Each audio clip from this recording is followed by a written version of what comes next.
In a village hidden among the mighty hills, there lived a woman named Akua. The villagers spoke of her with awe and sometimes fear. From the day she was born, there was something different about Akua.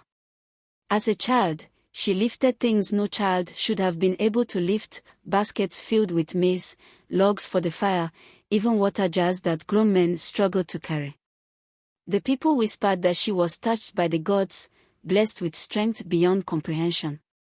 As Akua grew, her strength only intensified. By her teenage years, she was stronger than the mightiest warriors in the village. Men began to avoid her.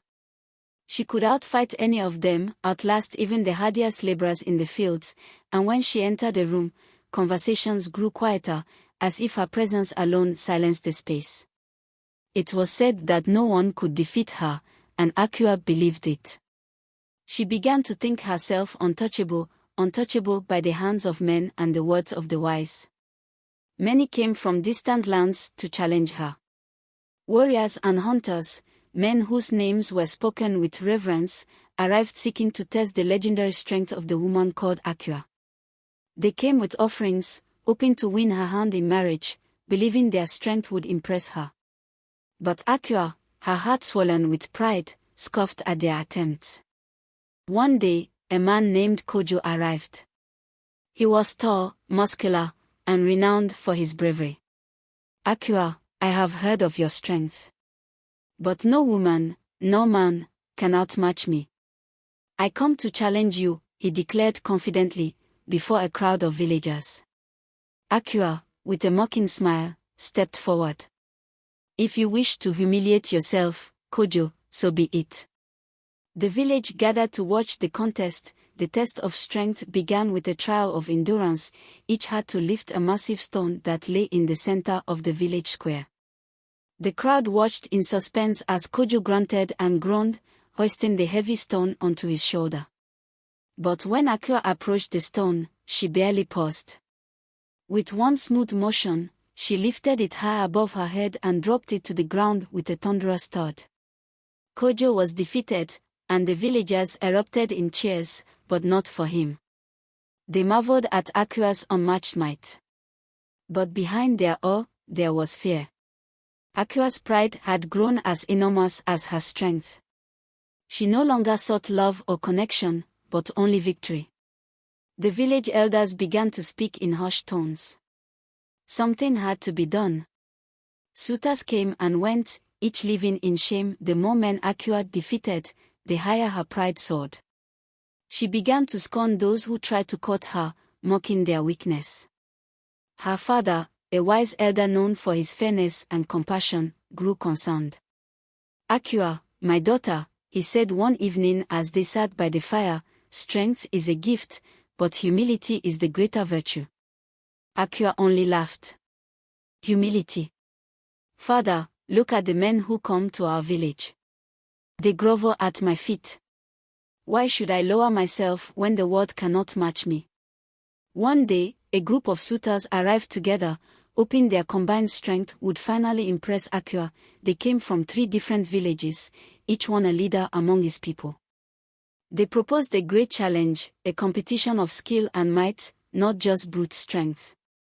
But Akua, filled with arrogance, dismissed their offer with a wave of her hand. You will all fall as the others have. The suitors attempted to wrestle her, one after the other, but Akua threw each man to the ground with ease. As they lay defeated, she stood over them, her voice ringing through the village. Is there no one left who can challenge me? Am I not invincible? Her father, watching from the crowd, could bear it no longer. He approached her with sadness in his eyes. Akua, my child, strength is not all that matters. Respect those around you, or you will find yourself alone. Akua sneered. Even you, father. Do you doubt me? Perhaps you should challenge me too. The crowd gasped. The elder was a respected man, but he was old and frail compared to his mighty daughter. But her father did not back down. With a deep breath, he accepted her challenge. The two stood before the village, father and daughter. The contest was swift and merciless. Akua easily bested her father, throwing him to the ground. She stood over him, showing no remorse as he struggled to rise. The village fell silent. The people, once in awe of Akua's strength, now whispered among themselves. Her father's words, spoken softly from the ground, echoed through the air. Pride comes before the fall, my daughter. Days passed, and the villagers grew restless. The elders gathered in secret. Akua must learn humility, or she would tear this village apart with her pride. They decided that the men of the village, from the youngest to the eldest, would join forces. No one man could defeat her, but together, they could humble her. The day of the final challenge arrived.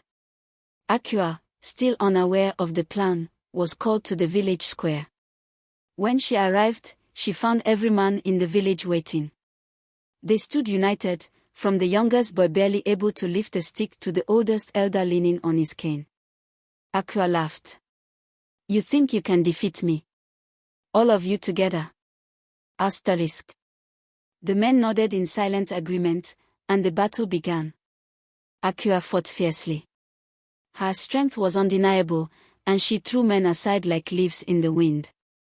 But for every man she threw down, 2 more took his place. It was a battle of endurance, not just strength. The tide turned, slowly but surely. Akua began to tire. Her movements became sluggish, her breath heavy. The men continued to push her back, combining their strength and strategy. Finally, after what felt like hours, Akua stumbled, falling to her knees. For the first time in her life, Akua felt powerless.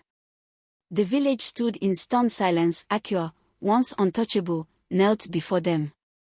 Her head hung low, her pride shattered.